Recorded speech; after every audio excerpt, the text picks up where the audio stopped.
Hey everyone, this is Bryan again with another tribute to my grandpa. I love my family, and so did my grandpa. He was a phenomenal human being that cared a lot. And if you haven't seen some of the other episodes in this series, this is my storytelling series here. I invite you to go check those out as well. You can find those on this page. But I want to dedicate this episode to my little sister. Growing up, as siblings, my older sister, my younger sister, we had different relationships, and we had a lot of fun. And this episode, while I believe that my grandpa did this for my older sister, these stories, I know the first two that I've introduced in this storytelling series were for my older sister. I believe the other ones were as well. But maybe my grandpa, maybe I'm not sure, but I think that they were all for my older sister. But I'm dedicating this one to my little sister, Hillary, because I know my grandpa did things like this and kind to my little sister. He was always finding ways to serve us, to make us feel special. And I'd love to hear my little sister maybe reply with something that she remembers that I could pull up. But I want to jump into these stories from my grandpa. If you want to get the books that he's reading from, you can find them on Amazon.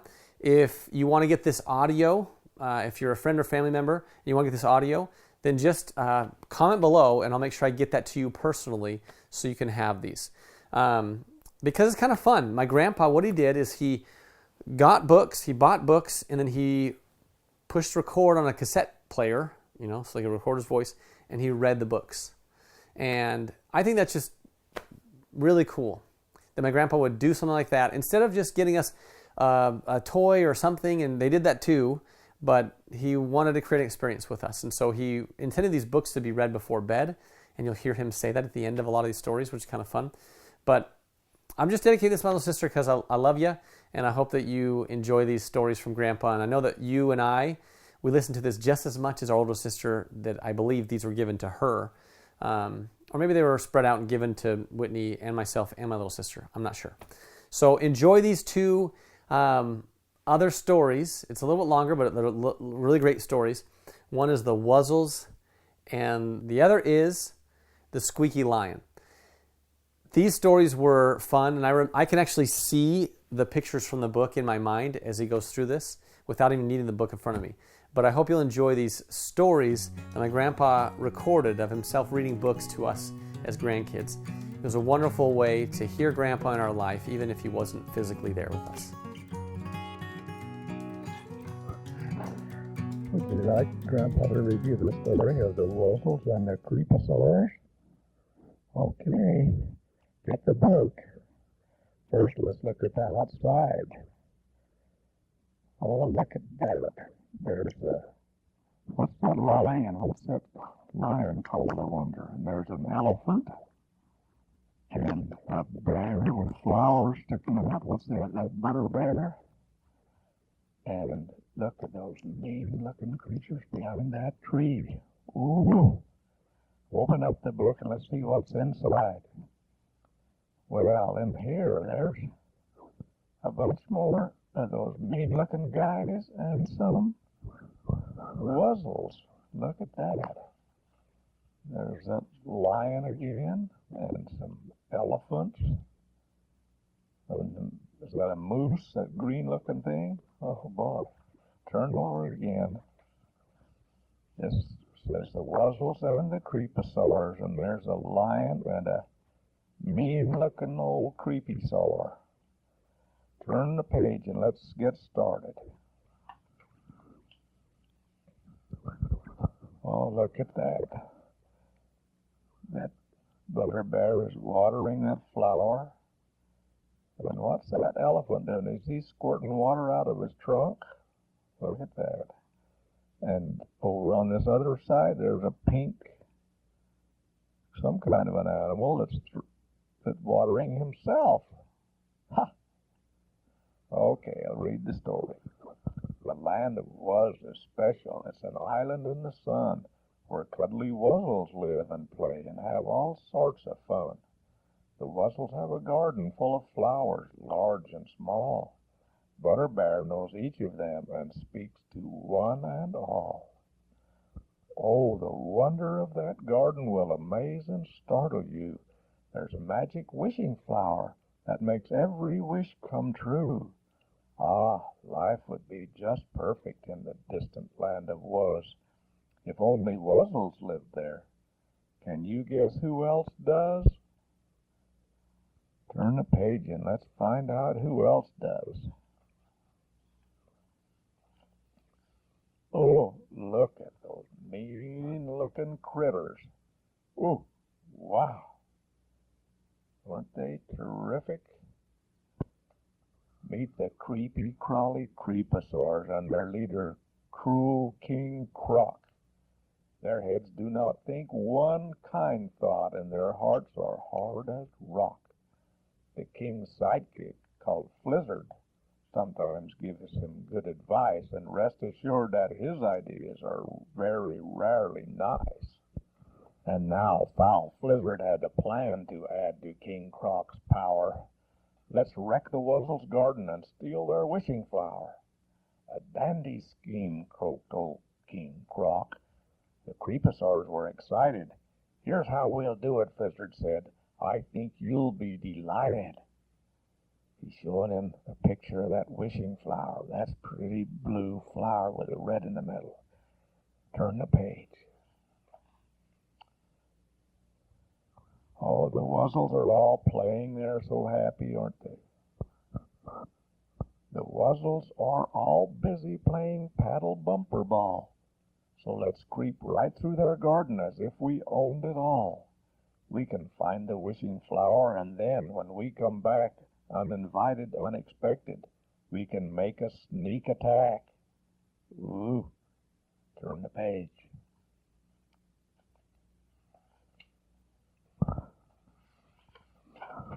Oh, that's a hard one to turn. Oh, there's old Flizzard up on a rock. As nasty Flizzard chattered, the Creepasaurs all drooled. They thought nobody saw or heard, but all of them were fooled. Every bush was listening, every flower knew. They heard that big-mouth Flizzard boast of all he planned to do. When we return this very night with axes, spikes, and saws, we'll chop down everything that grows or crush it with our claws. We'll steal the wishing flower, let those fuzzy Wuzzles cry. They'll never get another wish, no matter how they try. Oh, isn't that mean? Look at that mean old guy down there in the corner. Ooh, isn't he awful looking? Turn the page. That afternoon, the Wuzzles went home without a care. I'll check up on my flowers, said gentle Butter Bear. Imagine her amazement. Imagine her chagrin. When she stepped into the garden, she heard a terrible din. Do you know what a terrible din is? Well, a terrible din is a terrible noise. All those flowers were trying to tell her something. Let's turn the page. Oh, look at all those flowers. The tiger lily snarled and growled. The bluebells rang and clattered. The feathered flower clacked and clucked. The devil's paintbrush spattered. Can you tell which ones are the bluebells? How about the devil's paintbrush? That's that red one down in the middle. And the feathered flower, that's that big feathery looking one, kind of like a chicken's tail. And that other big one over there must be the tiger lily. Turn the page. Please tell me, wishing flower, I really must find out what's troubling the trees and plants. What is the fuss about? Please try to talk. Please tell me. I know you must know how. Please try to talk. Please tell me. I need your help right now. And then the wishing flower, how very strange but true, told all about the Creepasaurs and what they planned to do. Turn the page. In minutes, all the Wuzzles were on Creepasaur alert. Could they save the wishing flower and protect the plants from hurt? They scratched their ears. They pulled their tails. They wondered what to do. There's an answer in my pocket, or I'm not Ellaroo. Which one's Ellaroo? That's that purple elephant that's got things in his pocket, isn't it? Wonder what he's got in his pocket that'll answer it. Turn the page and let's find out. Oh, there they are up in the tree with a funny-looking old net, isn't it? And here comes the Creepasaurs. That night, the worried Wuzzles hid near the garden gate. King Croc and the Creepasaurs arrived at 8:30. I hope this works, said Moosel.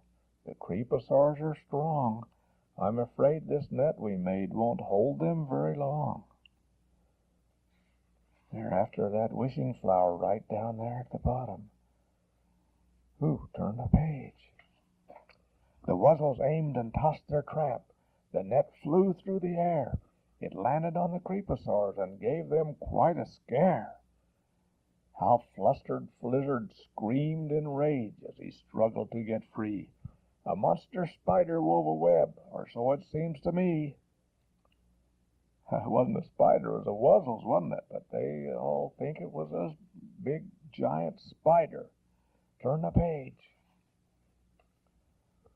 Then old King Croc took full command. All Creepasaurs take flight. Get out of here as best you can, or risk that spider's bite.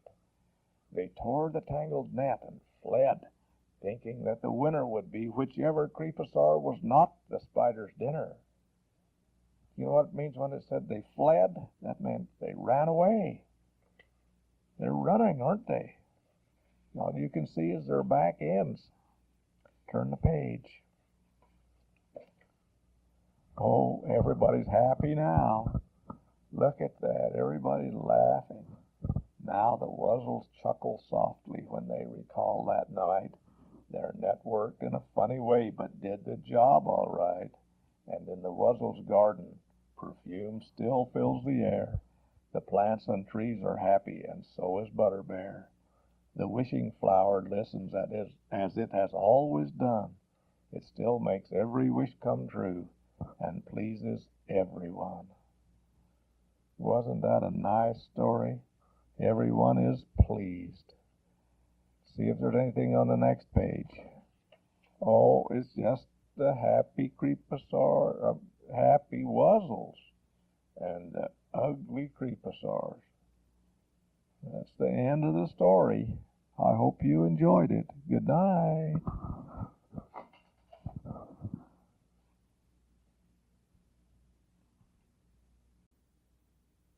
Squeaky Lion. Okay. Have you got the book? There it is with the lion in the front. He looks like he's trying to roar. And there's a monkey. It must be a girl monkey, huh? Because she's got a pink ribbon in her hair.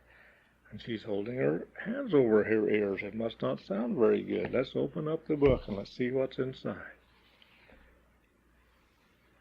Well, that's just a lion walking along. Let's turn the page again. Well, that's just like the front cover, isn't it? The Squeaky Lion. Turn the page. Here's where the story starts. Woolly Mane Lion was yellow and brown. He was king of the jungle and wore a gold crown. Woolly Mane knew what lions were for. They had to be proud with a frightening roar. But one night he dreamed a huge slithery snake came creeping to get him, and he couldn't escape. He ran and he growled until he was quite weak, and what once was a roar was now only a squeak. See him dreaming there, dreaming that snake's chasing him? He looks so worried, doesn't he? Turn the page. The next day, he crept down the old jungle track, trying and trying to get his roar back. "Please stop," said the crocodile through a hedge. "That terrible noise sets my teeth all on edge." So Woolly Mane Lion sat on the jungle floor and once again tried out his very best roar. He tried it on 4 legs, he tried it on 2, but one tiny squeak was all he could do. Look at that. The animals are all looking at him like there's something wrong with him, huh? Turn the page. The animals gathered one by one to discuss Woolly Mane's problems and see what could be done. Bobby Baboon waved his spoon in the air and cried, "It just isn't fair." Bobby Baboon must be that baby baboon with a pacifier in his mouth and a spoon in his hand. Funny looking animal, isn't he? And look at those other animals. They're trying to figure out what to do.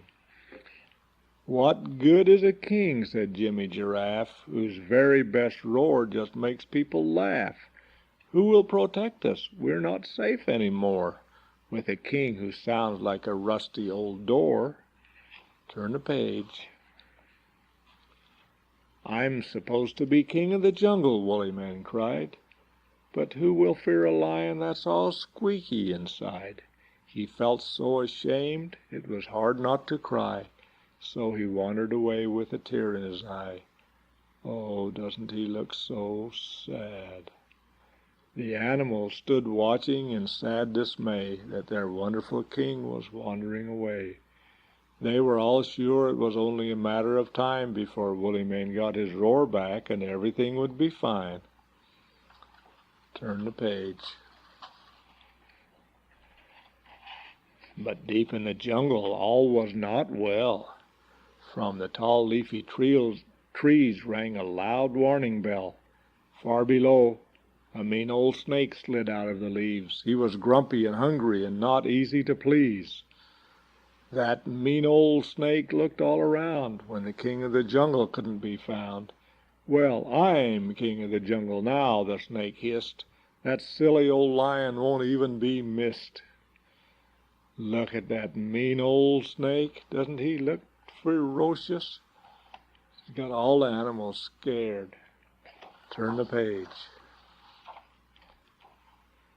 The terrified animals huddled and hid in a huge wooden box and pulled down the lid. One tiny monkey peeked out and shivered with fear as he watched the huge snake come much too near. The monkey ducked back inside with a horrible shout. "He's coiling around us to squeeze us all out." But they didn't know that help was in sight, thanks to Percy the Parrot's brave, courageous flight.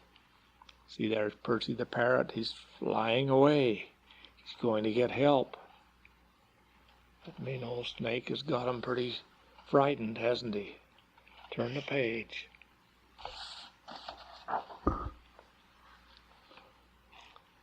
"Quick, your majesty," cried the colorful bird. "Your friends are in danger, or haven't you heard?"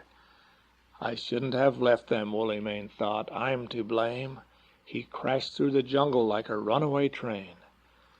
The snake looked up in startled surprise as Woolly Mane leaped out with pure rage in his eyes. Woolly Mane puffed up his chest and he said, "Stop bothering my friends. Try to scare me instead." Oh boy, he doesn't look like he's scared. Turn the page. "Ha," said the snake. "I'm not afraid of you. I've heard that a tiny little squeak is all you can do." Then Woolly Mane got so angry that he let out a great roar, and he blew the stripes off the snake, who was heard of no more. Look at that. Those stripes just fell right off of him. He was so scared. Now the lion that squeaked doesn't squeak anymore. The king of the jungle now has a mighty loud roar. He's more kingly and brave now. It certainly seems that he'll never be frightened again by a snake in his dreams. That's the end of the story. I hope you enjoyed it.